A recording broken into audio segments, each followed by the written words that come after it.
Hi everyone, it's Tara Bianca with Be Light Transformative Therapy, and today I want to talk a little bit about triangular breathing.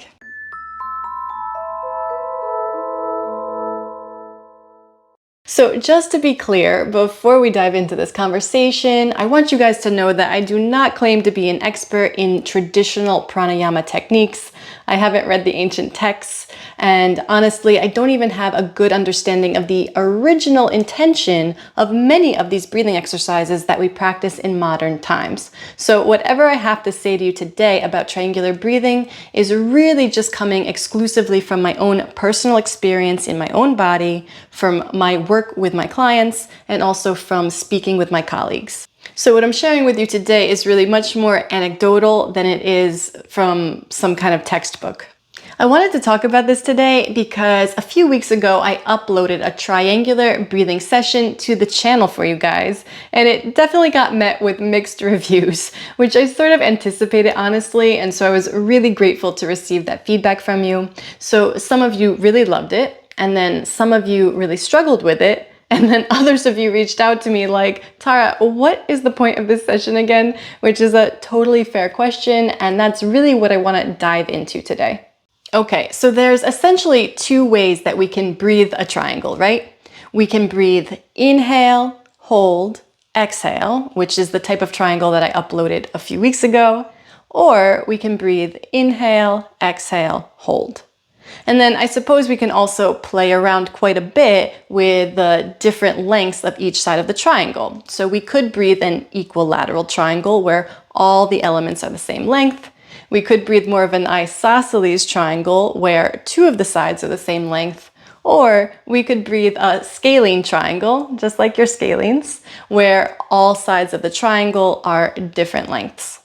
Now that I'm talking this through, I think it's probably better if I divide this conversation into multiple videos. So for today, let's just focus in on the type of triangular breathing that I uploaded a few weeks ago, which will be an upside down triangle essentially, right? So this is going to be the inhale, hold at the top, exhale.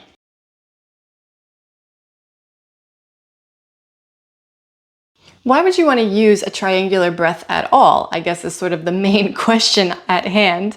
So, I only recently started playing around with this triangular breathing more diligently. And it came out of the fact that for the past month or so, I've just been feeling really off. Right? So I think I mentioned in another recent video that I've been having this real flare-up of gut issues again. I'm feeling a lot of kind of internal inflammation. And I noticed that my breathing is a little bit challenged these days, ironically. And I've also noticed that I'm having, it's like my CO2 tolerance has lowered. And I'm not exactly sure why. I do have a few stressors going on, but I just feel off. And so what's been happening is as I practice my usual breathing techniques, I'm struggling with them a little bit. Things that normally feel easy for me and comfortable for me and relaxing for me are not working. They're not feeling that way. So particularly when I've been practicing my really extended exhale, or even if I practice like a simple box breath, I've noticed that I'm either having a harder time than usual extending my exhale, or I feel really uncomfortable on the hold after the exhale, meaning I get a really strong stress response very quickly. My throat feels like it's constricting and drying up. I feel like I have to cough. I have had that in the past in certain circumstances, but again, it hasn't happened in a while. So there's definitely something happening in my body right now that I'm trying to regulate. Because of that, it caused me to have to play around with my breathing in different ways to see if I could work around it and still get a positive effect from my own breathing exercises.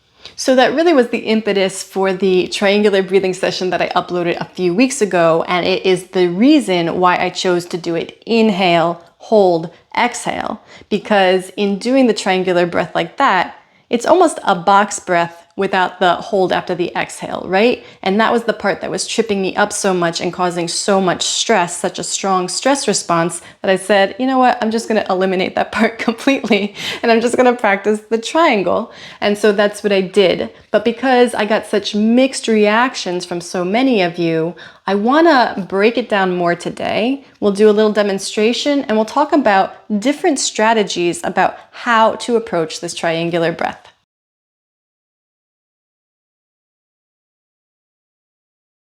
Okay, so before we even practice today, let's talk a little bit about what's happening physiologically when we do a 4-4-4 triangular breath. So meaning 4 counts to breathe in, 4 counts to hold at the top, and 4 counts to breathe out.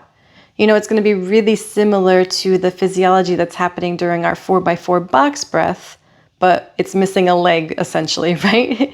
So as we breathe in slowly, deeply, quietly for 4, you're just allowing sufficient time for the air to really travel deeply into the lungs, really ventilating those alveoli sufficiently, so promoting better gas exchange. And then as you hold it at the top, you're allowing even more time for that gas exchange to happen, right? And then as you slowly let the breath out for a count of 4, slowly, passively, easily, quietly through the nose, it's so much slower than what we're breathing when we're breathing at our normal resting respiratory rate, right? So that slow exhale is really helping to stimulate the vagus nerve, elicit more of a parasympathetic response in the body. And when you look at it in total, the 4-4-4 is a 12-second cycle, right? A 12-second breath cycle. So if we're breathing a 12-second cycle, that means we're only breathing 5 breaths per minute. So that in and of itself is going to be incredibly downregulating, incredibly nourishing to the nervous system. But it's only nourishing to the nervous system if it's relaxing for you, right? So there's the physiological aspect, but then there's sort of this mental, psychological aspect. And that's what was happening to me this month. The breathing techniques that normally downregulate me were causing me to feel stress. And so that's why we sometimes have to change up our practices, change up our techniques, and try different things. So let's do our 4-4-4 triangular breath very basically to start. And we'll just do a few rounds of it. And I want you to do it the way that I've always taught you guys to do your breathing. So in and out through the nose the whole time. Inhaling for a count of 4. Keep it slow, keep it light, keep it deep. You just want to feel a little bit of movement through the lower ribs and the upper belly. Hold it at the top for 4. So just stop breathing, just cut off the breath.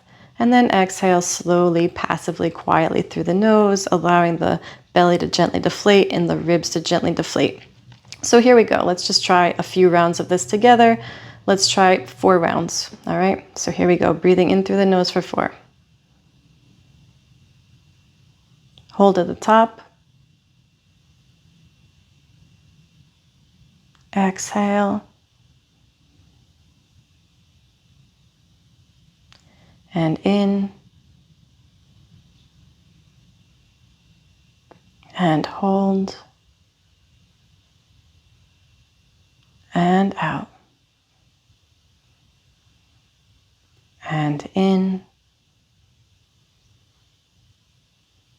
And hold. And out. One more. And in. And hold. And out.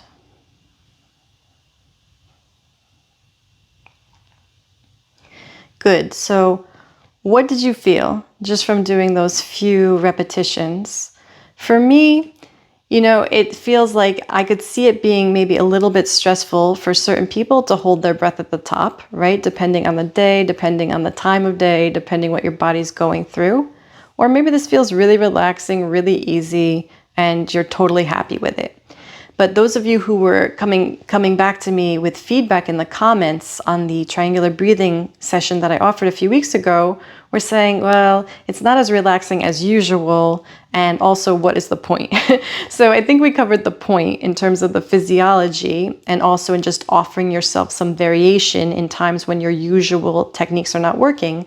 but I also want to offer you an alternative, a variation. And this is what I was saying to some people in the comments, is that I like to use that inhale hold as a time to really work on expanding my ribs and getting more movement through the rib cage, and that I enjoy more of a sort of active rest as opposed to a total cessation of breath and total stillness. And so this is going to be a little bit about personal taste, but I really love that feeling of just continuing to expand the ribs even though I'm not taking any more breath in and I'm not pushing any breath out. So what does that look like? I'm going to still breathe in for 4.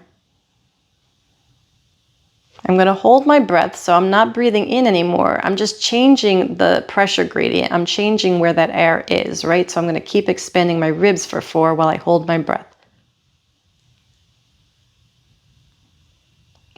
And then I'm going to exhale for 4. So now I'll do it once without talking. It's a little bit challenging when I'm talking. So 4, 4, 4. But as I hold my breath, I'm continuing to expand.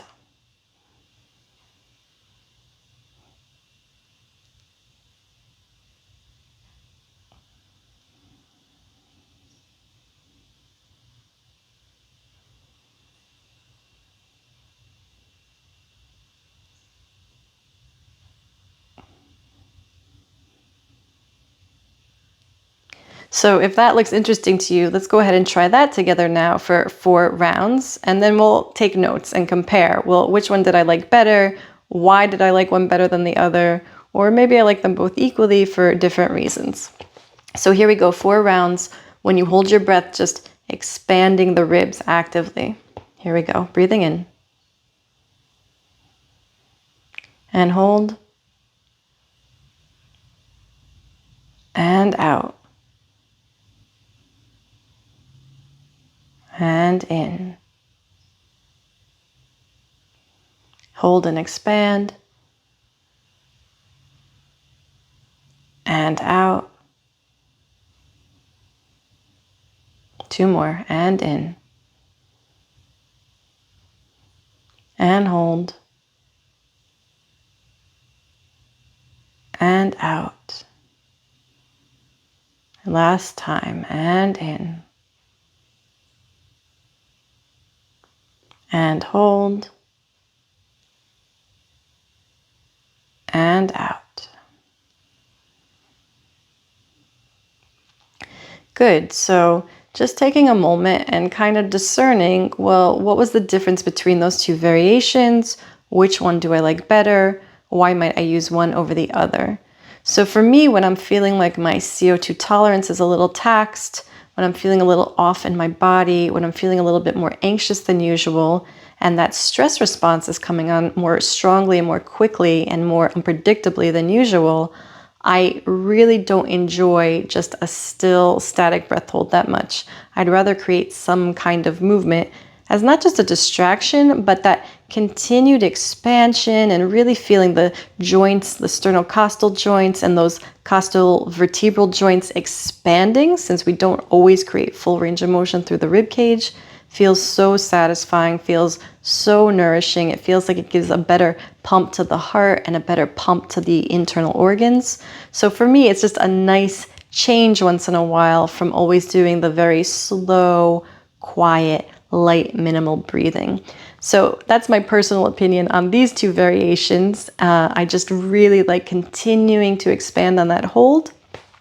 And so then for when we start to expand the cadence, like we did in the session I loaded a couple weeks ago, that was an 8-8-8 triangle. So as you start to lengthen the size of the triangle, it becomes even more satisfying to continue to expand on that inhale hold. So I invite you to play around with it. There's no rules, of course. You do what feels best to you, but I want you to have some options as I continue to load up more triangular breath sessions on the channel.